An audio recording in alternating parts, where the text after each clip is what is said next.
attempting to turn myself into Bowser. Let's go. With an orange pencil, I am just going to create a rough draft of the shell. Now we have our rough draft. I'm going to fill this in with a pale yellow for the shell, and then this is going to be yellow. I'm going to use Mehron body paints to fill it in, and then we'll be back. The shell has been painted out, and now I'm going to start creating the shape of the shell. I'm just going to draw these little lines with yellow body paint to start getting the illusion of the shell, and then we'll be back to do some shading. I started the shading, and I'm using the Ben Nye Sculpt and Contour palette. I'm just dipping into this shade and this shade.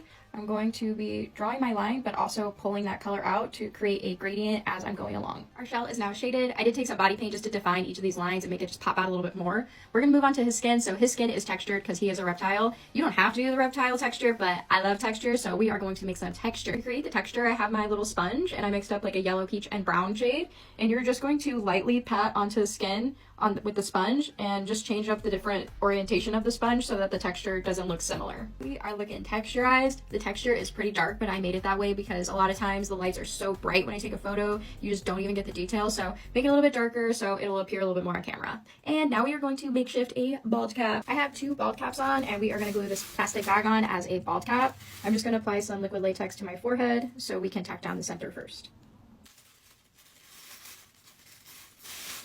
And then I just want to kind of like tie it in the back. What I did was grab the bald cap and tie it in the back, and now I'm just painting it all green. I'm whitening out my eyes using Mehron's white cream paint, and then I'm going to set that with a powder. I also glued down my eyebrows to protect them from the mask. I'm popping in some contacts from Colored Contacts. These are in the shade Voldemort. And it's time to put on the mask. Here's the man of the hour, Mr. Bowser. Let's put this baby on. The mask is on, and I'm going to use some Model Magic to make the hair. Here's how it's looking with the Model Magic. That's as far as I'm going to go with the hair. I just took little scissors to just chop little bits into it just to get little hair pieces. Now I need to paint the Model Magic red. I made some colors. These are going to go, one's going to go around my neck, and then I made some that are going to go around my arm. I'm just going to duct tape them in the back. What I do is put on these shells. I put some duct tape in the bottom of them, so hopefully that just holds right on my shoulders. At least for the pictures and stuff. Here is our close to final look of Bowser.